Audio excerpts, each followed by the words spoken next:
بسم اللہ الرحمن الرحیم۔ شروع کرتا ہوں اللہ کے پاک نام سے جو بہت بڑا مہربان نہایت رحم والا ہے۔ دوستوں، بہنوں، بھائیوں، بزرگوں، السلام علیکم۔ تاریخ اسلام میں اس کی قسط نمبر 151 ہم آپ کو خوش آمدید کہتے ہیں اور اس میں ہم بیان کریں گے یزید بن مہلب کی معذوری کو۔ دوستوں، بہنوں، بھائیوں، بزرگوں، حجاج نے عبد الرحمن بن محمد بن اشعث سے فارغ ہو کر اہل عراق پر نہایت سختی روا رکھی اور چن چن کر ان کے سرداروں کو قتل کرنا شروع کیا۔ اہل عراق یعنی کوفہ اور بصرہ کا کوئی بھی نامور گھرانہ ایسا نہ تھا جس میں سے کوئی نہ کوئی شخص حجاج کے حکم سے قتل نہ ہوا ہو اور اس کو ذلت اور سختی برداشت نہ کرنی پڑی ہو۔ صرف ایک مہلب کا گھرانہ ایسا تھا جو باوقار رہنے کے سبب محفوظ رہا تھا۔ یزید بن مہلب خراسان کا گورنر اور حجاج اور عبد الملک کا فرما بردار تھا۔ حجاج نے کئی مرتبہ یزید کو اپنے پاس کوفہ میں طلب کیا، لیکن ہر مرتبہ خراسان میں ایسی مصر و فتنیں یزید کے لیے موجود تھیں کہ اس نے عزل کیا اور کوفہ نہ آ سکا۔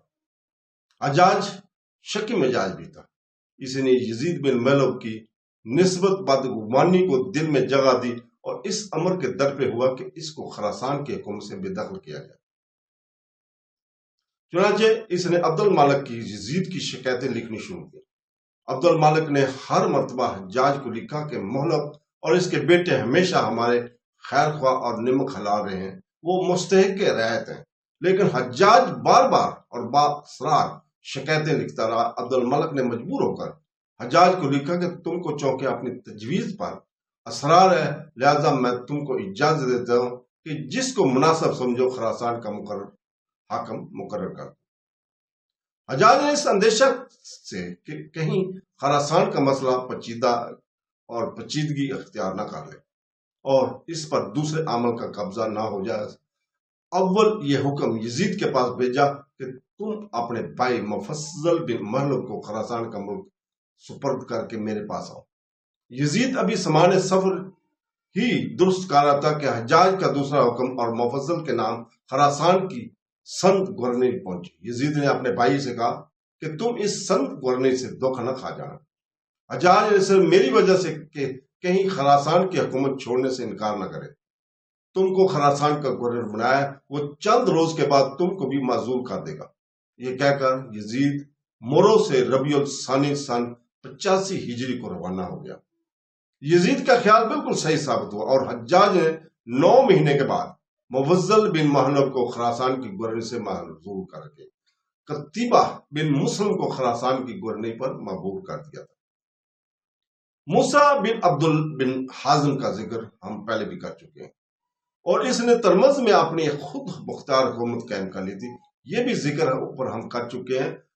حریث اور ثابت پسران قطنہ خزائی مہلب کے پاس سے فرار ہو کر موسیٰ بن عبداللہ کے پاس ترمذ میں چلے گئے تھے۔ مہلب جب خراسان کا گورنر ہوا تو اس نے اپنے عہد حکومت میں موسیٰ بن عبداللہ سے مطلق چھیڑ چھاڑ نہیں کی اور اپنے بیٹوں کو بھی نصیحت کی کہ تم لوگ موسیٰ سے ہمیشہ درگزر کر کے برتاؤ کرنا، کیونکہ اگر موسیٰ بن عبداللہ نہ ہوا پھر خراسان کی گورنری پر کوئی شخص بنو قیس سے آئے گا۔ ہرات کے قریب جب عبد الرحمن بن عباس کے ہمراہی لوگ جو اس جگہ سے فرار ہوئے وہ بھی سیدھے ترمذ میں موسیٰ بن عبداللہ کے پاس پہنچے۔ جب عبد الرحمن بن محمد کا سر کاٹ کر رتبیل نے حجاج کے پاس بھیجا تو عبد الرحمن کے ہمراہ ہی رتبیل کے پاس سے بھاگ کر موسیٰ بن عبداللہ کے پاس آئے اور ترمذ میں پناہ گزین ہوئے۔ اس طرح موسیٰ بن عبداللہ کے پاس ترمذ میں 8000 اربوں کی جمعیت فراہم ہو گئی۔ حریث اور ثابت دونوں بھائی وزارت اور سپہ سالاری کی خدمات انجام دیتے تھے اور موسیٰ بن عبداللہ خود مختار بادشاہ تھا۔ حریث اور ثابت نے موسیٰ سے کہا کہ اہل بخارا اور تمام ترک سردار یزید بن مہلب سے ناراض ہیں، آؤ ان سب کو اپنے ساتھ ملا کر یزید بن مہلب کو خراسان سے بے دخل کر کے ملک خراسان پر قبضہ کریں۔ موسیٰ نے کہا اگر یزید کو خراسان سے نکال دیا تو عبد الملک کا کوئی دوسرا گورنر آ کر قابض ہو جائے گا اور ہم خراسان کو بچا نہ سکیں گے۔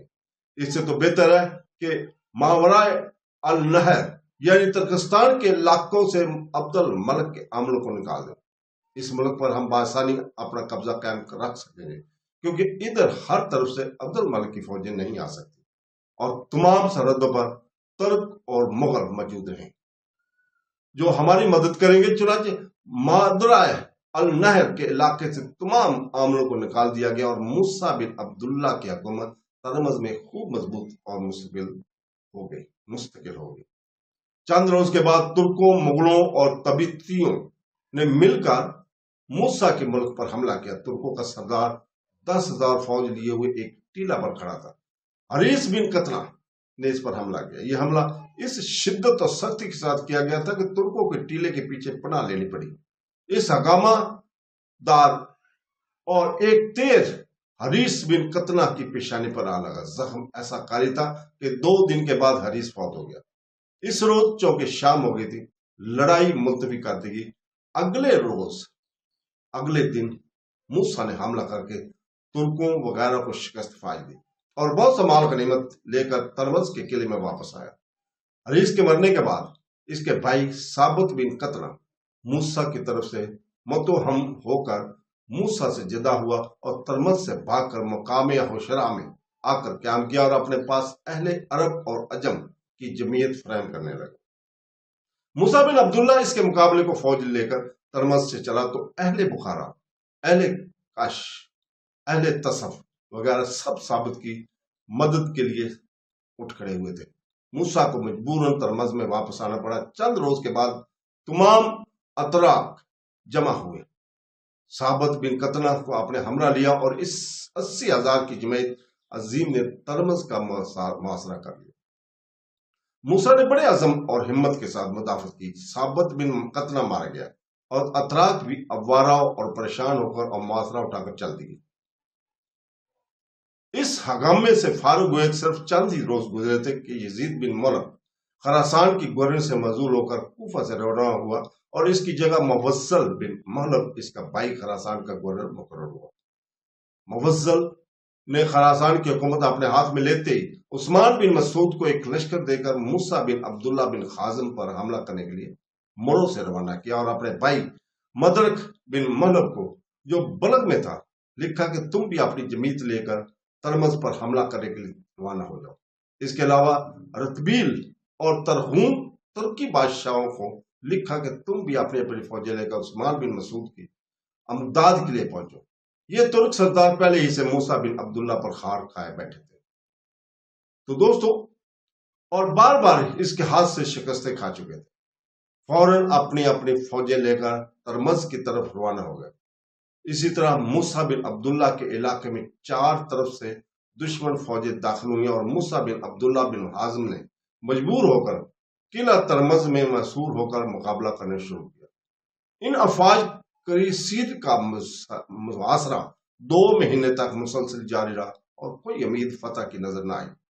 آخر موسیٰ بن عبداللہ نے اپنے ہمراہیوں سے کہا کہ اب زیادہ صبر نہیں ہو سکتا، مناسب یہی معلوم ہوتا ہے کہ ہم دفتن دشمنوں پر جا پڑے۔ سب نے اس تجویز کو منظور کیا۔ موسیٰ نے اپنے بھتیجے نصر بن سلمان کو شہر قلعہ ترمز میں اپنا قائم مقام بنا کر وصیت کی کہ اگر میں لڑائی میں مارا جاؤں تو شہر اور قلعہ عثمان بن مسعود کے سپرد نہ کرنا بلکہ مدرک بن مہلب کے حوالے کرنا۔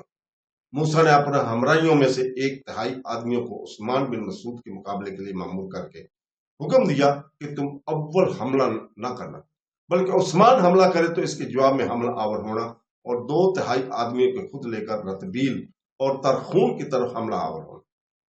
یہ موسیٰ کے مقابلے کی تاب نہ لا کر بھاگے اور موسیٰ دور تک ان کا تعاقب میں نکل گیا۔ جب موسیٰ واپس لوٹا تو اہل تسور اور دوسرے ترک قلعہ ترمز کے درمیان حائل ہو گئے۔ لڑائی ہونے لگی۔ موسیٰ کو ہر 4 طرف سے ترکوں نے گھیر لیا۔ عثمان بن مسعود بھی اس طرف متوجہ ہو گیا۔ اول موسیٰ کا گھوڑا مارا گیا، پھر اس کے بعد موسیٰ بھی داد شجاعت دیتا ہوا مقتول ہوا۔